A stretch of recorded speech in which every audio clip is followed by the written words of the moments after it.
Why was everyone ignoring her at the briefing table? She sat with her notebook open, pen steady, eyes fixed on the map glowing under the projector light. The others leaned forward, elbows on the wood, trading low voices and clipped laughter. They barely glanced her way except once when a sergeant muttered something about keeping the rookies out of the mud. He didn't say her name. He didn't need to. She let the words pass like shrapnel that had already missed its mark. Her jaw tightened. Her pen scratched one quiet line of notes. No reaction, not yet. The colonel's voice cut through the air, heavy and certain. Convoy route, Sector 9. Checkpoint Bravo looks compromised. Possible ambush points here and here. His pointer tapped against the satellite image. Circles glowed red across the terrain, bridges, choke points, old stone walls that could hide an enemy rifle. Her pulse kept pace with the clicks of the laser pointer. She had studied this ground all night, long after the others had gone. She had memorized the ridgelines, the elevation, even the weather pattern forecast for dawn. But when the colonel asked for volunteers to scout ahead, no one looked at her. Not until she raised her hand. The silence in the room was sharper than gunfire. A few heads turned. One of the corporals smirked, shaking his head as if she'd just signed her own death warrant. But the colonel nodded, just once. Fine, your lead recon. And with that, her real war began. The night outside was brittle and thin. Desert winds carried sand across the outpost's walls, rattling against metal like restless bones. She moved through it quietly, checking her rifle, tightening the strap on her pack. Her name wasn't whispered in the barracks the way the men's were. No stories followed her into the dark. No legacy. Just a silence that seemed to widen whenever she stepped forward. But she carried something they didn't know, a memory, a promise. She touched the locket under her uniform, hidden against her skin. Inside was a folded photograph, worn, almost colorless, the edges torn. A younger face stared back at her from that picture. A brother. A smile caught halfway to laughter. The last family she'd had before war reached him first. She didn't need their approval. She needed the silence, because in silence she remembered why she was here. The convoy moved at dawn, but her mission began hours before, slipping into the hills where shadows clung to the earth like old scars. Her boots pressed against loose gravel. Each step was a question. What waited beyond that ridge? What pair of eyes followed her scope in reverse? She lay prone against the earth, the cold pressing into her bones. The scope found the choke point the colonel had marked. Empty road, but the silence was too heavy. No birds, no movement. Something was wrong. Through the glass she caught it, a flicker, barely there. A glint of metal against stone. Sunlight bending off what shouldn't be there. She adjusted the focus. Wires, thin, near invisible, stretched across the dirt road where the convoy would roll. An ambush. Her throat went dry. The kind of dry that doesn't come from dust, but from the sudden weight of choice. She could radio it in now. Call the convoy back. Save them all. But if she did, the enemy watching from the ridges would vanish before reinforcements arrived. And then they'd set it again, somewhere else, waiting for the next patrol, maybe one less prepared. She swallowed hard. Her finger hovered above the transmit button. Then she heard it, a voice, distant. Foreign syllables carried down the canyon, clipped and sharp. She swung her scope. Two figures crouched near the rocks, rifles balanced on their knees, eyes fixed on the road. More shadows moved behind them. Her hand trembled on the grip. It wasn't fear of dying. She had accepted that long ago. It was fear of being wrong, of misjudging the silence, of pulling the trigger too soon, too late, or not at all, and living with the cost. Her chest rose slowly once, twice. She steadied herself. The convoy was 30 minutes out. She couldn't wait. She spoke into the radio, her voice low, almost steady. Sector 9, ambush confirmed, multiple hostiles, wires across the roadway, convoy must hold. Static filled the pause. Then the colonel's voice clipped and tense. Acknowledged, stay eyes on, we're rerouting. Hold position until further. Hold, that word pressed into her chest like a weight. She held. The men across the canyon smoked, shifted, adjusted their scopes. One spat into the dirt, laughing at something she couldn't hear. Their voices carried up like ghosts, mocking the silence between her heartbeat and her breath. And then, a whisper of gravel behind her. Her blood froze. She turned, slow, too slow. A figure rose from the rocks not 10 feet away, rifle slung but knife in hand. His eyes widened at the same moment hers did. For a heartbeat, neither moved. Then everything shattered. The knife flashed. She rolled, the blade catching only her sleeve, tearing fabric instead of skin. Her rifle swung wide, useless at this range. She felt the earth slam into her shoulder as she hit the ground. His weight came next, crushing, furious. Her hands found the dirt, then the stone, then the memory of every drill she'd been told she wasn't strong enough to finish. She drove her knee up hard. He grunted, just enough. The knife slipped. Her hand closed around it, knuckles white. One strike, quick, final. Silence again. Her breath came ragged, the kind that shakes the chest more than fills it.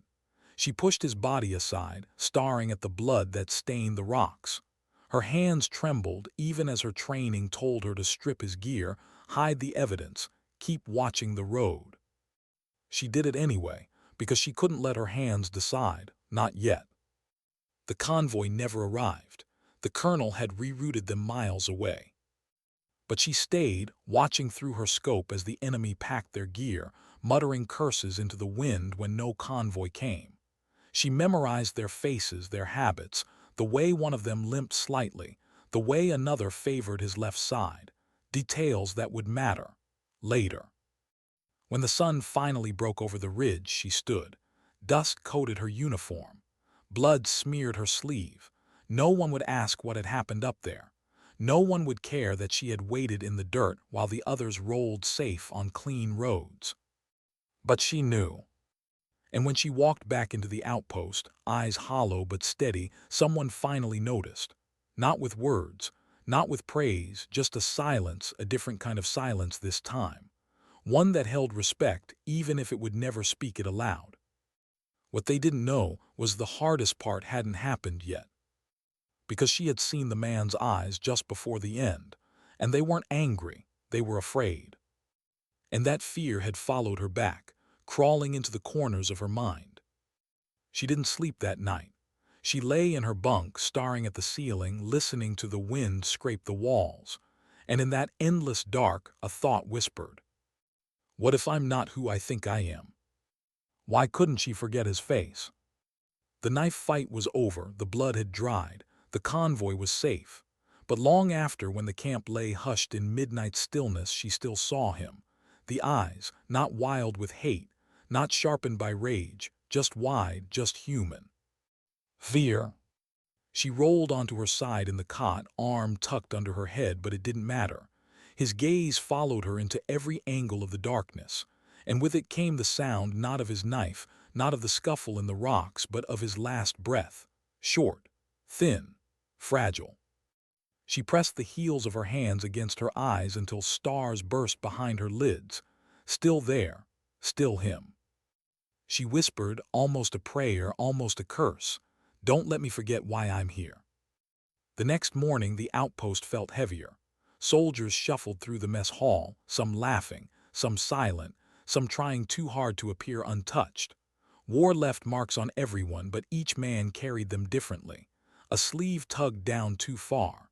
A stare that lingered too long on the table instead of the faces around it. A joke told louder than necessary. She moved through it quietly, tray in hand, the smell of powdered eggs and burned coffee clinging to the air. Nobody spoke to her, not directly. Except one. Sergeant Hale. He was older than most, lines cut deep into his face, hair streaked with gray. He had fought too many tours, seen too many seasons, and carried himself like a man who had lost more than he had saved. He slid into the bench across from her without asking, eyes fixed on his steaming cup. "Word is you spotted the wires," he said. His voice was gravel, roughened by smoke or memory, maybe both. She nodded once. "Convoy rerouted." "Word is you killed one up there, too." Her jaw tightened. She didn't answer. Hale finally looked at her. His eyes weren't sharp like the others. They were tired, soft in a way most here would call weakness. "You did what you had to." She wanted to believe that. She wanted to swallow the words like medicine, let them ease the burn inside her chest, but they didn't settle. Instead, she asked, "Does it ever stop?" He didn't need her to explain. He just shook his head slow. "No, you just get better at carrying it." She lowered her gaze to the food she couldn't taste. The air between them was thick, but for the first time since arriving, someone hadn't looked at her as if she didn't belong. For a fleeting second, that was enough. 2 days later, the orders came. A raid. A compound rumored to be stockpiling weapons, training fighters, planning attacks on every convoy that moved through the valley. The squad was restless, some eager, some nervous, some masking their nerves with jokes about the heat, the dust, the boredom between the bullets. She checked her rifle in silence, cleaned it twice, fingered the locket once. The photo inside was soft with wear, her brother's grin half faded but never gone. The captain laid out the plan: helicopters at dusk, insertion at the ridgeline, move fast, clear faster, hold the compound until extraction. Simple on paper, never simple in reality. As they prepped, one of the corporals muttered loud enough for her to hear, "Better keep her in the back. Last thing we need is fragility slowing us down." Her hand stilled on her gear. Fragile. The word dug deeper than the knife had. But she said nothing, just slid another magazine into her vest. Hale caught her eye, a flicker of something, warning or maybe reassurance. Hard to tell. The rotors thundered at dusk, whipping the sand into a frenzy, burning orange light across the compound walls. They loaded in, helmets down, straps tight. The noise was deafening, yet in her chest it was silence again. The silence before. The silence that always came. The flight was short, the drop rough. Boots hit dirt, weapons raised. The squad fanned out, shadows against stone and steel. The compound loomed ahead, half crumbling, half fortified. Broken walls patched with sheet metal. Windows dark, but too dark, too still. She felt it before she saw it, the prickle at the base of her neck, the sense that something was waiting, watching. She raised her hand, signaling halt. The squad froze, eyes darted. And then movement, a door flung open. Muzzle flashes cut through the dark, the night exploded. Gunfire ripped across the sand. Shouts tore the silence apart. Men ducked, returned fire, pushed forward. She dropped to a knee, sighting down her scope. Targets blurred, reappeared, dropped. 1, 2, 3. The world narrowed to breath and trigger, recoil and smoke. But then a scream, one of theirs. She swung her scope. A private lay sprawled near the gate, blood pooling fast. He wasn't dead yet. Not yet. But no one could reach him, not with the bullets carving through the air. Her chest clenched. She should stay on her perch, provide cover. That was her role, that was the plan. But plans meant nothing to dying men. Before she could think twice, she was moving, crawling, then sprinting low, dirt kicking against her boots. The air whistled with rounds. She slid hard beside him, hands already pressing against the wound. Warmth flooded her gloves. His eyes flickered open, wild, desperate. "I'm not," he gasped. Don't let me." She forced her voice steady. "You're not going anywhere. Stay with me." He coughed, a raw sound that carried too much truth. She tightened the tourniquet, whispered again, not sure if it was for him or for herself. "Stay with me." Hale was suddenly there, laying down cover fire, shouting for a medic. The squad pushed harder, anger fueled by the blood on the ground. The compound's gunfire faltered. One window went dark, then another. Minutes stretched into something heavier than time. And then, silence again. The fight was over. The compound was theirs. But the private, he didn't make it. They carried him out on a stretcher, body wrapped, face covered. Just another shape swallowed by the war. She stood apart, rifle slung, hands stained. The locket pressed cold against her chest. Hale came to her side, voice low. "Not your fault." But she shook her head. "I promised him." He didn't argue, didn't offer comfort that wouldn't land. He just stood there, sharing the silence.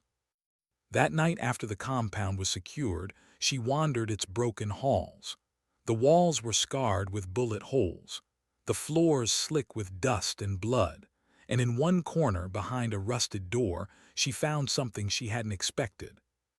A child's drawing, crumpled, half buried under debris, stick figures in bright crayon, a sun crooked but smiling, a house, two people holding hands. Her throat tightened. She picked it up with shaking fingers. The enemy trained here, fought here, died here, but once someone had lived here, a child had laughed here. And suddenly the man's eyes came back to her, not fierce, not vengeful, but afraid. For the first time, she wondered if he had been a father. The drawing crumpled in her fist. She slipped it into her pocket, not because she wanted to keep it, but because she couldn't leave it behind. The next day the squad sat in a half-circle, exhaustion heavy on every face. Some bragged quietly, some drank, some sat in silence. She said nothing, just listened. Until Hale spoke again, not to her, to everyone. "You think this is about numbers, about how many we kill, how many we lose. It's not. It's about how much of yourself you leave behind every time, and how much you've got left when it's all over." No one responded, but his words clung to her because she knew what she had left behind already. The man's eyes, the boy's drawing, the promise broken in the dirt. And she wasn't sure how much of herself was left to give. That night she sat alone at the edge of the compound, stars sharp above her, air cold against her face. The silence was back, heavy, relentless. She pulled out the locket, opened it, stared at the photo. Her brother's grin, his eyes not afraid, not yet. She whispered into the dark, "I'll carry it for both of us." The wind carried her words away, but the silence answered. Not with comfort, not with peace. Just with weight. And she knew this was only the beginning. Why was the photograph starting to feel heavier than the rifle? She held it sometimes when no one watched, not just held, gripped, as if her brother's smile, fatting on that crumpled square of paper, might slip away if she loosened her hand. But the truth was crueler. His face was already fatting, not the shape, she'd never forget that, but the sound, the warmth, the life. Memory didn't die with him. It bled, slow and silent, until what was left wasn't whole anymore. And still she carried it, because she couldn't let herself forget why she was here. The compound was cleared, but it didn't feel one. They stayed 3 nights, sweeping room after room, dragging out crates of ammunition, radios, scraps of intelligence. The walls whispered with history she couldn't name. Each morning she walked the perimeter, boots crunching over gravel, air sharp with cold. Each night she sat with the squad around small fires, the smoke clinging to their uniforms. Sometimes they talked, sometimes they didn't. Private Dawson was gone, and his absence left a silence in the circle no one filled. Men shifted when his name hovered on their lips, then swallowed it back. One less voice, one more shadow. She kept the crayon drawing tucked inside her journal, pages folded over it. She hadn't told anyone she found it. She didn't know why. Maybe because it made the walls too human, too easy to imagine someone else grieving them. She tried not to picture the child who drew it, tried not to see the crooked sun every time she closed her eyes. But the harder she tried, the clearer it became. On the 4th night, Hale found her sitting on the roof of a half-collapsed barrack. She had her knees pulled up, chin resting on them, the desert stretching endless beyond. "You're quieter than the rest," he said. She gave the smallest smile, though it didn't reach her eyes. "Maybe I'm just not as funny." "You're not trying to be." She glanced at him, curious. He wasn't looking at her, just out at the horizon, the stars smeared across black. He took a slow drag from a cigarette, the ember glowing, then fatting with his breath. I used to think silence meant strength, that if you could keep your head down, push through, not complain, you were unbreakable. And now, he exhaled smoke, long and tired. Now I think silence just means nobody knows you're breaking. Her chest tightened. She wanted to answer, but her voice caught in her throat. Instead, she asked the safer question. You ever think about leaving it behind? The uniform, the weight? He let the silence linger as if considering. Then, every day. She nodded slowly, fingers brushing the locket beneath her shirt. She didn't tell him what she was thinking. Didn't tell him she couldn't leave, even if she wanted to. Not until she had answered the one question that had burned since her brother's death. How? The intel they recovered from the compound gave them their next target. A courier, moving weapons, codes, messages through the valley. A man who had slipped away too many times. The squad prepared with restless energy, like caged wolves scenting blood. But for her, it was different. Because tucked among the confiscated files was a name, a half-scribbled note, her brother's unit number. She stared at it long after the others had moved on, the letters blurring under her eyes. Her brother's death had been reported as an ambush. Quick, brutal, nothing could be done. But now, seeing his unit number linked to enemy movements, a sickness clawed up her spine. Had they known? Had someone given him up? She pressed the paper flat, hands shaking. There was something here, a thread, and if she pulled it, she might finally know the truth. The courier was fast, too fast. By the time they tracked his route, he had already slipped through 3 checkpoints, always one step ahead. The squad moved out at dawn, chasing dust trails across barren ridges. Heat shimmered off the ground. The sun burned mercilessly overhead. She moved with them, rifle slung, eyes scanning every ridge, every shadow. But her thoughts weren't on the courier. Not fully. They were on the paper folded in her pocket. The unit number. The possibility that her brother's death wasn't random. Every step was heavier than the last. By midday, they had him cornered. A broken village at the edge of the valley. Houses reduced to rubble, walls riddled with holes. Smoke still clung to the air as if the place hadn't finished burning. The squad split, moving like hunters. She took the south side, creeping through what had once been a schoolhouse. The chalkboard was shattered, letters half erased, desks overturned. Her boots crunched on glass. And then movement. She froze, breath caught. A shadow flickered in the hall, not the courier, smaller. She raised her rifle, stepped forward slow. And there a boy. Thin, dust-covered, eyes wide. He couldn't have been more than 8.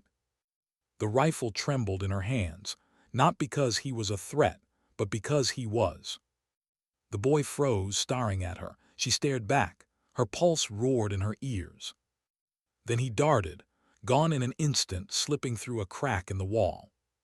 Her heart thundered. She lowered the rifle, chest heaving.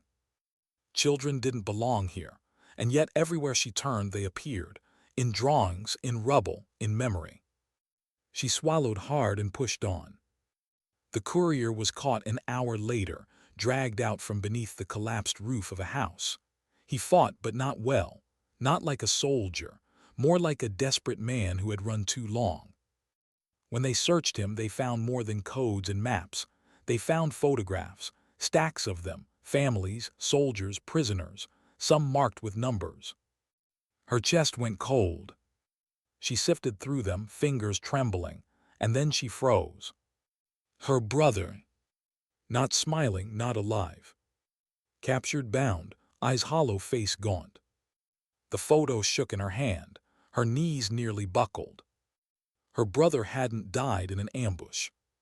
He had been taken. The world tilted, sound dulled. The squad's voices blurred into noise. She stared at the photo, unable to breathe. Every letter in the report, every word the officers had told her, a lie. He hadn't died quickly. He hadn't died with honor, he had suffered, alone. She clutched the photo to her chest, heart hammering, rage and grief colliding inside her like fire. Hale's voice cut through, low, steady. "What did you find?" She looked at him, eyes burning, voice breaking. "My brother." His expression didn't change, but his eyes softened. He didn't press for more, just put a hand on her shoulder, grounding her against the storm inside. "We'll figure it out," he said. But she wasn't sure, because this wasn't just about her brother anymore. This was about betrayal. And betrayal had a way of reaching deeper than any bullet. That night she sat alone again, photo in one hand, locket in the other. The boy's eyes haunted her. The courier's struggle replayed in her mind.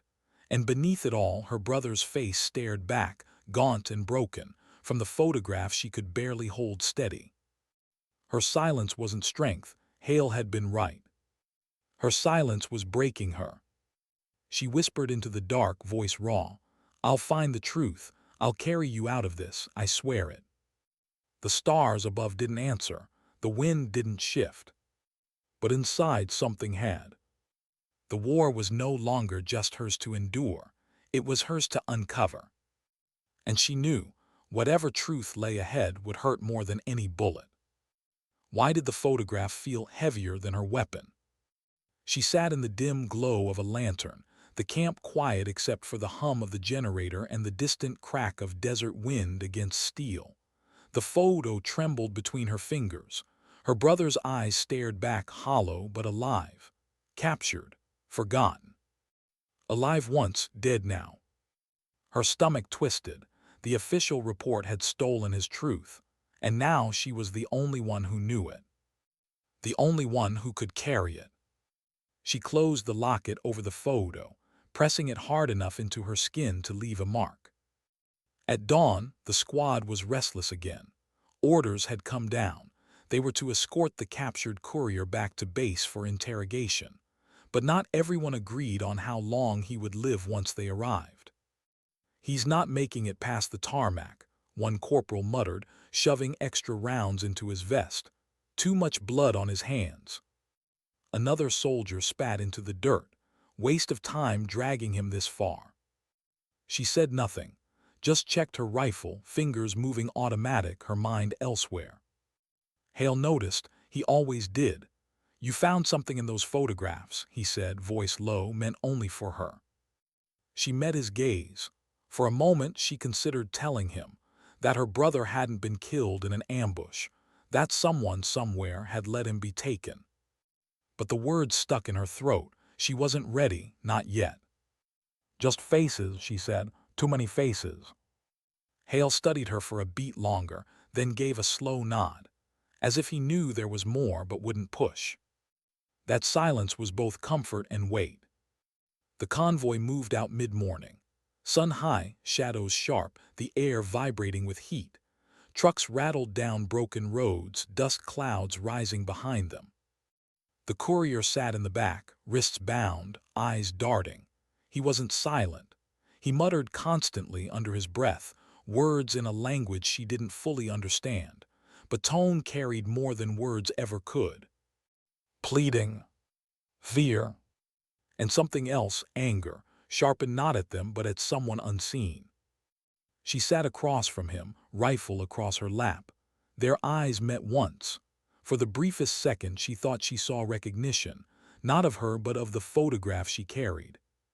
As if he knew her brother. Her heart hammered, her grip on the rifle tightened. She wanted to ask, wanted to tear the truth out of him with her own hands if she had to.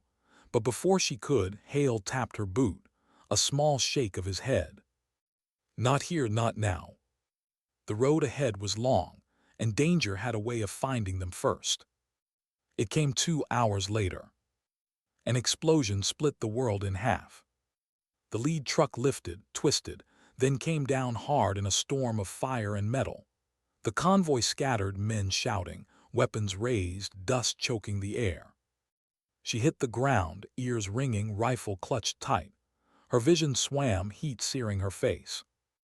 Gunfire erupted from the ridges. Echoes slammed into them from every side. An ambush. She crawled behind twisted steel, glass cutting her palms. Hale's voice bellowed through the chaos, steady even as the world fell apart. Form a line, suppress and move. She sighted down her scope, breath ragged, targets flashed and vanished. Every shot she fired was a heartbeat, a decision. One, another, another. The courier scrambled in the truck, chains clattering. His eyes were wide, not with hope, not with fear, but with something else. Expectation. He had known. Her gut turned. Was this an ambush on them, or a rescue for him? She fired again, rage bleeding into the pull of her finger. Minutes stretched into eternity. Then silence. The kind that left your ears buzzing, your body trembling, your soul unsure if it was over or just waiting for the next strike. When the dust settled, 3 of theirs were gone. The rest wounded, burned, bloodied. The courier was still alive, but his smirk, faint, poisonous, cut deeper than any wound. That night they dug shallow graves. No speeches, just silence broken by the scrape of shovels against stone. She knelt at the edge, dirt under her nails, sweat stinging her eyes. She hated the silence. She hated that she could still hear her brother's laughter somewhere beneath it, mocking her for not finding the truth sooner. Hale crouched beside her, voice low. "You saw it, didn't you, the way he looked?" She nodded, unable to lie. "He knew it was coming," Hale said. "This wasn't random." Her throat tightened. "Then someone gave him our route." The words hung between them, heavier than the desert sky. Betrayal. It wasn't just possible, it was certain. And it wasn't out there in the ridges or the villages. It was closer, inside. The next day the courier was handed over, escorted into a tent thick with shadows, voices muffled inside. She wasn't invited. None of them were. But she lingered outside, listening. The colonel's voice was sharp, demanding. The courier's low, defiant. Then muffled thuds, a chair scraping, a grunt of pain. Her fists clenched. Her body trembled with the need to barge in, slam the photograph onto the table, scream until someone told her why her brother had been there, why the truth had been buried. But she didn't move. Because if betrayal was real, then trusting the wrong ear could kill her faster than any bullet. That night Hale found her again, sitting at the edge of the firelight, the photo burning a hole in her pocket. "You're carrying something heavier than the rest of us," he said. Her voice cracked. "It's my brother. He wasn't killed in an ambush. He was taken." Hale's eyes narrowed, but he didn't look surprised. "You're sure?" She pulled the photo out, hands trembling, and placed it in his. He studied it for a long time, longer than anyone else would have bothered. Then he handed it back. "Then the reports lied," he said simply. Her throat tightened. "Why?" His gaze lingered on the fire. Could be anything, could be negligence, could be politics, could be someone covering tracks they didn't want uncovered. Her stomach churned. Someone gave him up. "Maybe," Hale said, "but if that's true, finding out will cost you, more than you've already lost." She closed her hand around the photo, knuckles white. "I don't care." He studied her for a long moment, then nodded slow. "Then I'll stand with you." The words hit harder than she expected. Because in that moment, for the first time since she enlisted, she didn't feel invisible. She felt seen. But she also knew the truth would not wait quietly. And the silence, the one that had always been her shield, was about to shatter. The desert has a way of swallowing sound. At night, the silence pressed closer than armor, heavier than steel. She had once loved that silence. It was her shield, her escape, her way of disappearing when the world asked too much. But now it stalked her, whispering things she didn't want to hear. Her brother's voice, the courier's smirk, Hale's warning. And under it all, the possibility that the enemy wasn't only out there. It was here. Morning brought no relief. The camp moved with a rhythm that felt rehearsed, unnatural. Men checking weapons too quickly, glances exchanged that carried no words but too much meaning. She felt it, the way soldiers looked at her when they thought she wasn't watching, the small gaps in conversation when she approached. Something had shifted since the ambush. She strapped on her vest, adjusted the rifle across her back, and forced her breathing steady. In this kind of war, the bullet you didn't see was always closer than the one you did. Hale caught up with her as they moved toward briefing. His voice was quiet but sharp. "You're not the only one thinking about betrayal." Her jaw tightened. "Then why aren't we saying it out loud?" He gave her a long look. "Because saying it makes it real, and real gets people killed." She hated how right he was. The colonel stood over a map when they arrived. His hand hovered above the lines, veins raised like they were trying to claw their way out of his skin. "We move again tonight," he said, eyes scanning the room. "We'll strike deeper into the valley, take the fight where they don't expect it." The words rolled heavy, final. Someone in the squad shifted uneasily. She saw it, felt it ripple across the room. Because no one said what they were all thinking, how had the enemy known their route last time? Her chest ached with the unspoken. When briefing ended, she lingered, watching the colonel's movements, the stiffness in his shoulders. She tried to read him like she would a target through her scope, but people were harder than glass. Hale pulled her away before she could stare too long. His whisper cut sharp. "Careful, eyes like that get noticed." Her breath caught, because she already felt noticed. Too noticed. That night as they prepped to move, she checked her pack twice, then a third time. It wasn't paranoia anymore, it was survival. One loose strap, one missing round, one glance too long in the wrong direction, and everything could tilt against her. She found a note tucked beneath her spare magazine, small, folded twice. Her heart hammered as she opened it. One line, scrawled in a hand she didn't recognize. "Stop asking questions." Her blood turned cold. She shoved the note deep into her pocket before Hale could see. Not because she didn't trust him, but because now she couldn't trust anyone with anything. Not fully. The shadows inside the camp weren't just shadows anymore. They were messages, warnings, promises. The convoy rolled again, deeper into the valley. This time every soldier's eyes scanned harder, movements tighter, silence heavier. Her finger never strayed far from the trigger. The courier was gone, taken to some other base, stripped from their watch. But the ghost of his smirk lingered. He had been too calm, too certain. Her gut told her he wasn't done with them, not by a long stretch. When the attack came, it wasn't from the ridges. It came from inside. A shot cracked in the night, tearing through the quiet. But it wasn't aimed outward. It cut across the convoy, striking one of their own. Chaos erupted. Soldiers dove for cover, shouting, firing into the darkness without targets. She dropped low, scanning for muzzle flash. Her heart was a hammer in her chest.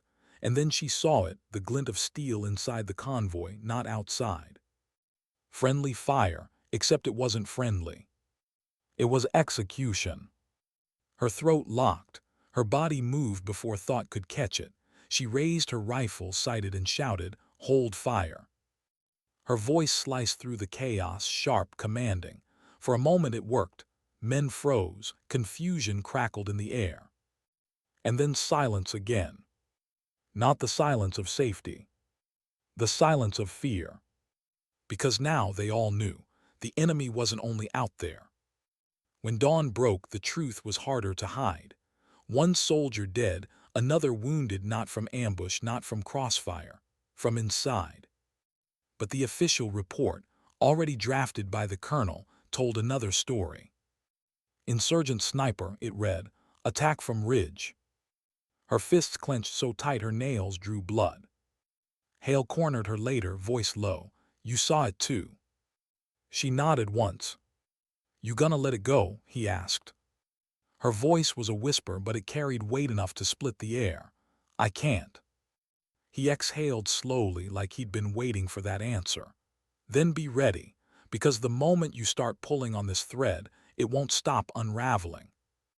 That night she dreamed of her brother again, not the boy who used to race her down dirt roads, laughter flying free, not the soldier who'd written home with careful words, but the prisoner, the hollow eyes, the weight of chains. When she woke, sweat-soaked and shaking, the note still burned in her pocket. Stop asking questions. She realized then that it wasn't just a warning. It was a map. Because whoever had written it was close enough to touch her gear, close enough to know what she was chasing, close enough to fear her silence breaking. Which meant she was getting close. Too close. The next patrol was quiet, almost too quiet. Dust hung in the air, the world painted in shades of brown and gray. Her eyes scanned the horizon, but her mind replayed every detail of the last 48 hours. The colonel's stiff shoulders, the courier's smirk, the report that bent truth until it broke. And the shot. Always the shot. When they stopped to rest, Hale crouched beside her. His eyes were tired but sharp. "You've got a choice," he said. "You can keep your head down, survive, or you can keep digging. And when you do, don't expect the rest of us to be there when it snaps back on you."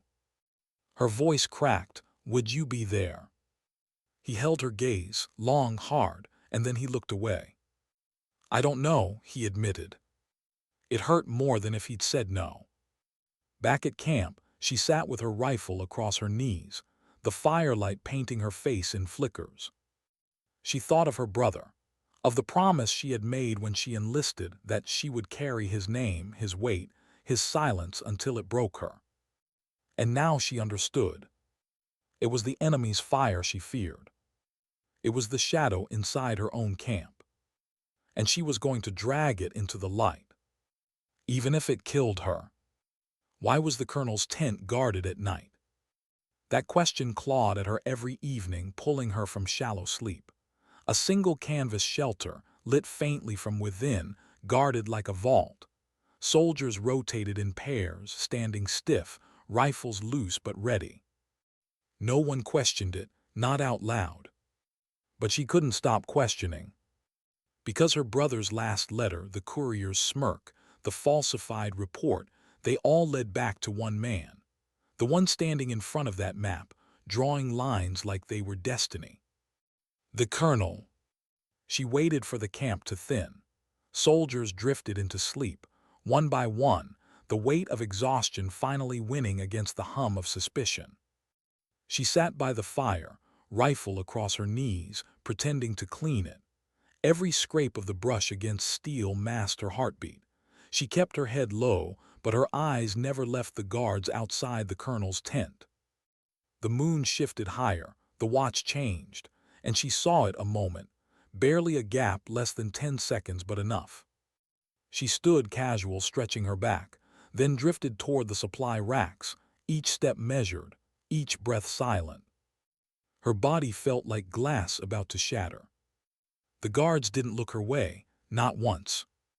Her hand slipped along the canvas flap, her shadow merged with the night, and then she was inside. The air smelled different here, paper, ink, stale smoke. She froze, letting her eyes adjust. A lantern burned low on the table, throwing shadows across scattered maps. A leather satchel lay open, documents spilling from its mouth. Her pulse pounded in her throat.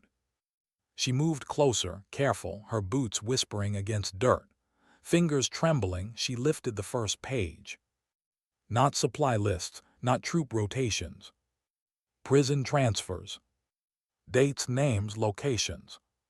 Her breath caught when her eyes landed on one. Her brother's unit. But not marked as KIA, not even MIA. Transferred. Her chest hollowed. Transferred where? And why hadn't anyone told her? The papers blurred as her vision swam. She clenched her jaw, forcing the tears back. Not here, not now. Her hands shook as she reached for another page. But the flap rustled. She froze. The colonel entered, backlit by lantern glow, his silhouette sharp against the canvas. His eyes locked on hers instantly. For a heartbeat, neither moved. The silence roared louder than gunfire. Then his voice calm, almost too calm. I wondered how long it would take. Her throat went dry. These files, they're lies. He stepped closer, the air thick between them. No, they're truths you're not ready to carry. Her fists trembled. My brother, where is he? Something flickered across his face. Not surprise, not pity, something else. Some debts, he said softly, are too heavy to repay in daylight. Her breath hitched. That doesn't mean you bury them. For the first time she saw it, the shadow in his eyes. A weight not of command but of compromise. He leaned closer, his words barely a whisper. If you keep digging, you won't find him. You'll lose yourself first. The tent seemed to close in around her, canvas walls pressing like a coffin. And then the sound of boots outside. The guards. Her mind snapped back to survival. She slid the papers into her vest, heart slamming. The colonel's hand shot out, gripping her wrist. Leave it, he hissed. She ripped free. Her voice cracked but didn't break. I can't. She bolted past him, slipping through the flap into the night, shadows swallowing her whole. She didn't stop running until she reached the far edge of camp. Her chest burned, her legs shook.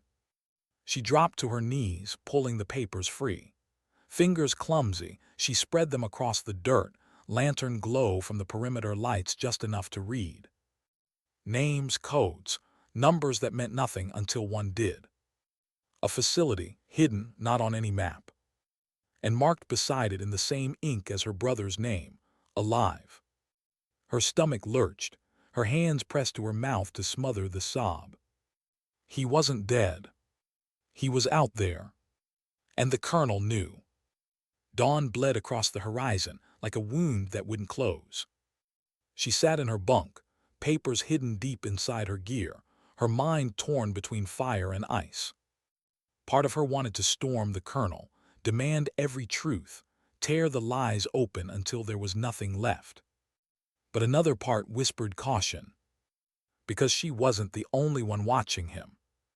Someone had slipped that note into her gear. Stop asking questions. If they knew what she had now, she wouldn't live long enough to see another sunset. She had to be quiet, careful, invisible.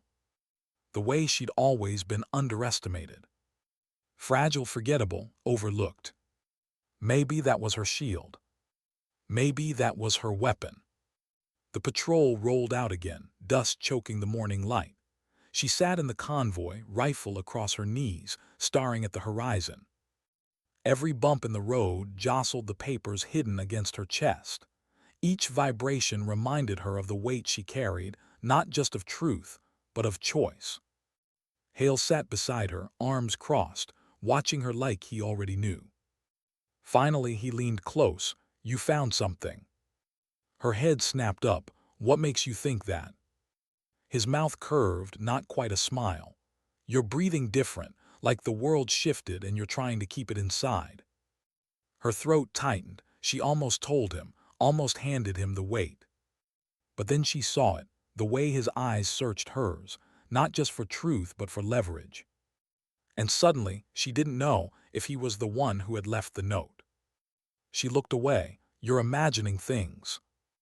Silence stretched between them, not trust, not betrayal, something colder. Distance. That night she lay awake, staring at the canvas above her head. Every sound made her flinch. Every whisper of wind carried threat. The colonel's voice echoed in her skull. Some debts are too heavy to repay in daylight. What debts to whom? And why did it feel like the closer she got to answers, the farther she drifted from safety? She turned onto her side, clutching the papers tight against her chest, as if the ink could keep her alive. Her whisper was swallowed by the dark. I'll find you, Daniel. Her brother's name tasted like both a promise and a curse. 2 days later, the colonel called for a night op. Unusual, no maps, no details, just orders. Her gut twisted. This wasn't strategy, this was something else. And when she caught Hale's eyes across the firelight, she saw the same question burning there. What if this mission wasn't about fighting the enemy at all? What if it was about erasing her? The trucks rumbled into darkness, engines growling low, lights cut. She sat in the back, hand gripping her rifle so tight her knuckles ached. Every bump in the road felt like a countdown. The colonel rode in the lead, silent, waiting. And she knew whatever was waiting at the end of this road wasn't just battle. It was a reckoning. The trucks rolled without headlights, swallowed whole by desert night. No stars, no moon, just the hum of engines and the rattle of gear. She sat in the back, every muscle coiled, rifle locked across her lap. The papers pressed cold against her chest inside her vest. Her brother's name, alive, pulsed like a heartbeat she couldn't silence. But the air wasn't right. No one spoke. No nervous chatter, no grumbled curses about dust in their throats, just silence. Too much silence. She looked across the bench. Hale sat opposite, arms crossed, eyes fixed on her like he was measuring her worth, or her danger. The convoy slowed, gravel crunched, brakes hissed. And then the colonel's voice over the radio, steady as stone, "Dismount." Her pulse spiked. Boots hit dirt. Soldiers fanned out in silence, shadows against shadows. The air smelled of iron and dust. She scanned the horizon. Nothing, no ridges, no compounds, no signs of life. Just empty desert. Her breath caught. This isn't an op, it's a grave. The colonel stood by the lead truck, arms behind his back, expression carved from ice. He spoke low, but the night carried his words. You've all heard the whispers, questions about loyalty, about truth. Her stomach dropped. He wasn't addressing the enemy. He was addressing them. The enemy hides not only beyond these valleys, he continued, but among us. Doubt is a poison, and poison must be cut out before it spreads. Every eye turned sharper.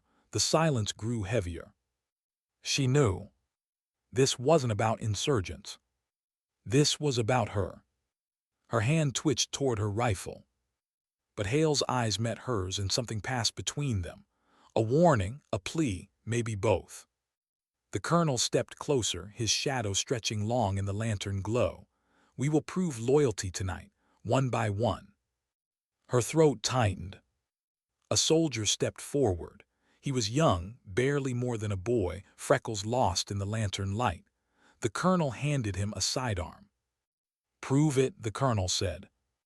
The boy's hand shook as he took the weapon. Her heart slammed, prove it how. Then the colonel's gaze cut to her, cold, certain. And she understood. She took a step back, boots crunching in the dirt. The boy froze, gun trembling in his grip. His lips moved like he wanted to say something, but nothing came. Her breath came ragged. You're going to make him do it. The colonel's voice was calm. Better his hands than mine. A soldier's loyalty must be tested in blood. Her eyes darted to Hale. His jaw clenched. His fingers hovered near his holster, but he didn't move. Coward, survivor, or both? The boy's hand shook harder, his eyes wide, pleading with her with himself. Don't, she whispered. But the colonel's gaze bore into him. Now. The boy raised the gun. Her world narrowed to the barrel pointed at her chest. Time fractured. She saw the dirt trembling under her boots, the lantern flame bending in the night breeze, the boy's finger curling slow on the trigger. Her breath steadied, not frantic, not desperate, just steady. If she was going to die, she wouldn't give them her fear. But then a shout. Hale! Stop! Every rifle snapped up, tension crackling like lightning. The colonel's head turned slowly, eyes narrowing. You question my order. Hale's voice was rough. This isn't loyalty, this is murder. The colonel stepped closer, inches from Hale's face. War doesn't care for the difference. The silence stretched, too long, too heavy. And then a shot. But not at her. The boy's pistol clattered into the dirt. His body crumpled, a hole clean through his chest. Her scream tore out before she could stop it. The colonel lowered his smoking sidearm, his face calm, almost serene. He hesitated, he said. Hesitation kills. Her body shook with rage, her vision blurred with fire. The colonel's eyes flicked back to her. Now, he said, voice like iron, pick it up. The pistol lay in the dirt between her boots, black and cold. She stared at it, every muscle screaming to move, to act, to end this. But the squad's rifles were trained on her now, the air thick with trigger fingers itching. Her chest heaved. She crouched slowly, hand closing around the weapon, the weight pressed into her palm like judgment. The colonel leaned closer, voice low enough only she could hear. Do this and you live, refuse and you die here. Her hand trembled. She could end it now, raise the gun, put a bullet between his eyes. But if she did, she'd never make it out alive, never reach her brother, never drag truth into daylight. She swallowed hard, lowered the weapon. Her voice was steady, no. The word cut sharper than steel. The colonel's jaw flexed.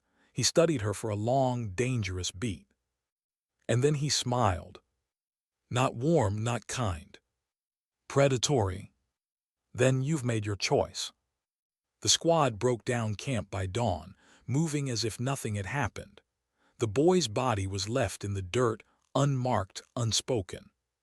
She carried the weight in silence, every step heavier than the last. Hale walked near her, eyes shadowed, jaw tight. He hadn't saved her, not fully, but he hadn't let her fall either. When the others drifted out of earshot, he finally spoke. You should have killed him. Her throat burned and died there. Maybe, but at least it would have meant something. Her voice cracked. It already does. Hale looked at her for a long moment, and for once he didn't argue. Back at base, she cleaned her rifle with hands that wouldn't stop shaking. Every scrape of the brush echoed the shot she hadn't fired. Her brother's name pulsed in her chest. Alive. That word was the only thing keeping her upright. But the colonel knew she had the papers. She could see it in his eyes. And she knew what came next. If she didn't move first, he would. Her brother was waiting, somewhere beyond this desert. And now so was the truth. That night she lay awake under the endless silence. Her whisper cut through the dark, soft but sharp. They thought I was too fragile for war. Her hand clenched around the pistol, still hidden in her pack. But fragile things break last. Why was it so quiet? The battlefield had always been filled with sound, the crack of rifles, the rumble of vehicles, the shouting of orders, but now there was only silence. A silence heavy enough to press against her chest, a silence so deep it felt like the world itself had stopped to listen. She lowered her rifle, the weight of it suddenly unbearable.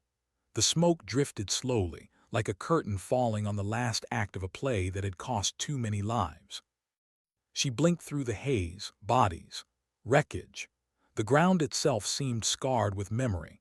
But through that devastation there was a fragile line of life, villagers emerging cautiously, clutching children, holding one another as if afraid they might shatter.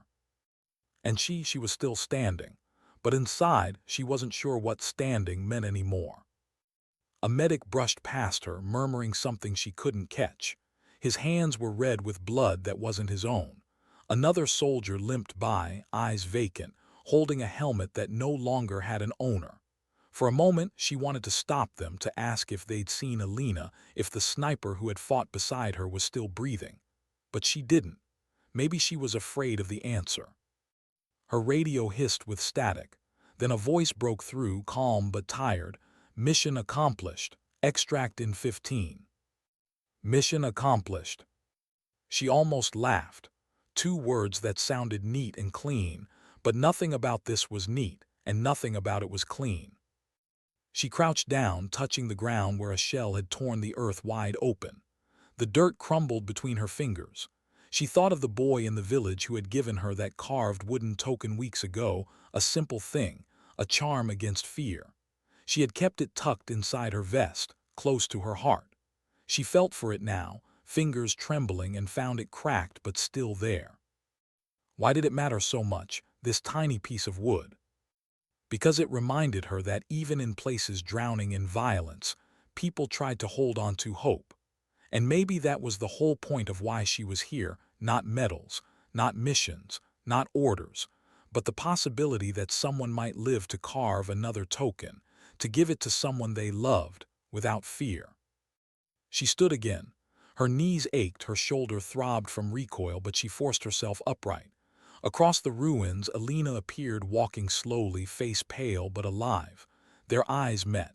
No words, none were needed. The faintest nod passed between them, a silent pact. We made it, for now.